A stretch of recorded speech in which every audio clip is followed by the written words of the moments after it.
Hello,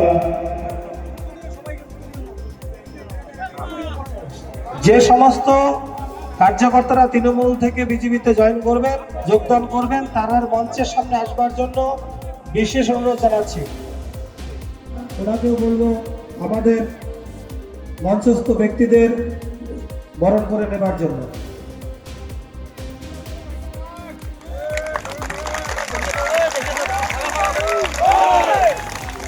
Bharat মাতা কি, ভারত মাতা কি, ভারত।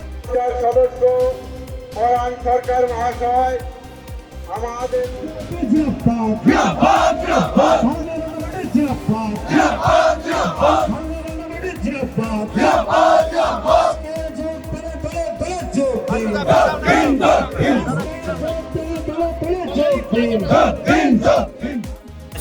বিষয়টা নিয়ে আসলে মনে হয় আমাদের কোনো সম্মান নেই, আসলে নারীদের কোনো সম্মান নেই, আর যুবক যুবতীদের কোনো চাকরি বাকরি নেই। এই জন্য আমরা বুঝছি যে আমরা বিজেপিতে যোগদান। আপনারা কতজন জয়েন করবেন? আমরা 220 জন।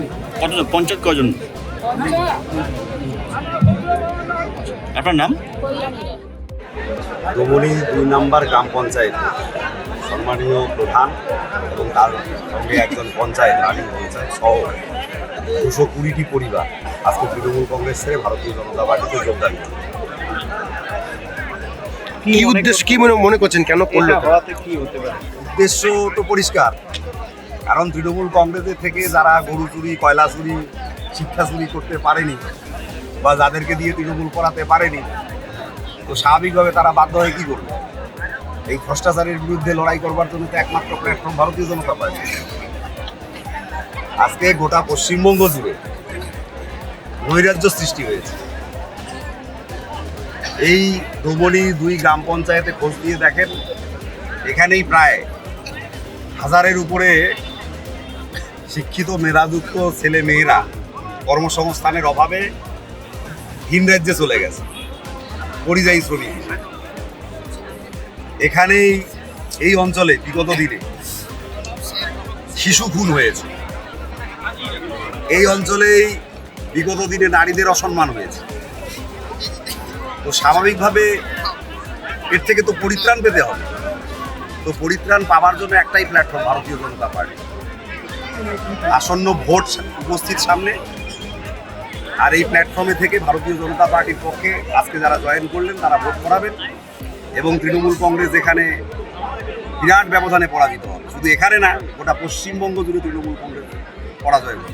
তৃণমূল কংগ্রেস শেষ, তৃণমূল কংগ্রেস চলে গেছে এবং দেখবেন 4 তারিখে ভারতীয় জনতা পার্টির সরকার পূর্ণ বহুমত 170 থেকে 180-র উপরে আসন নিয়ে পশ্চিমবঙ্গে ভারতীয় জনতা পার্টির সরকার। ডোমনি 2-এ তৃণমূলের প্রধান বিজেপিতে যোগদান, কি বলবেন? এটা অ্যাকচুয়ালি ও প্রধান ঠিকই, কল্যাণী রায় প্রধান, আর ওর হাজব্যান্ড হচ্ছে প্রাক্তন সভাপতি, বর্তমানও চেয়ারম্যান ছিল। তো কিছুদিন আগেই ওর ভিতরে একটা আর্থিক অনিয়মের অভিযোগ ওঠে, যার কারণে আমরা দল ডেকে যখন ওকে প্রশ্ন করি, তারপরে নিজেকে ও গুটাই নেয় এবং বিজেপির সঙ্গে ওর একটা ভিতরে একটা যোগাযোগ শুরু করে। তখন থেকে দলের একটা দৌরত্ব ওর সঙ্গে তৈরি হয়। আজকে ওরা স্বামী স্ত্রী দুজনেই ওরা দল অন্য দলে যোগদান করে। তো তাতে আমাদের কোনো প্রভাব পড়বে না। আমাদের সমস্ত পঞ্চায়েত, টোটাল 15 জন পঞ্চায়েত, আমাদের 14 জন পঞ্চায়েত আমাদের সাথে আছে, আমাদের অঞ্চল সভাপতি আছে এবং পঞ্চায়েত সমিতির মেম্বাররা আছে, সকলেই 250 পরিবারকে নিয়ে যোগদান করেছে। এরা তো এই ধরনের মিথ্যা আর বেসাতি ফেদে জনমানুষের বিভ্রান্তি ছড়ানো ছাড়ার কিছু নয়।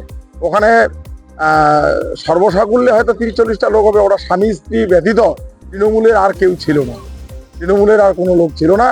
ওরা দুজনেই ছিল, 2টা লোকেই গেছে। 2টা লোককে ওরা 200 বলতে পারে, 250 বলতে পারে, ওদের মর্জি মতো ওরা বলতে পারে, বলতে তো আর দোষ নেই।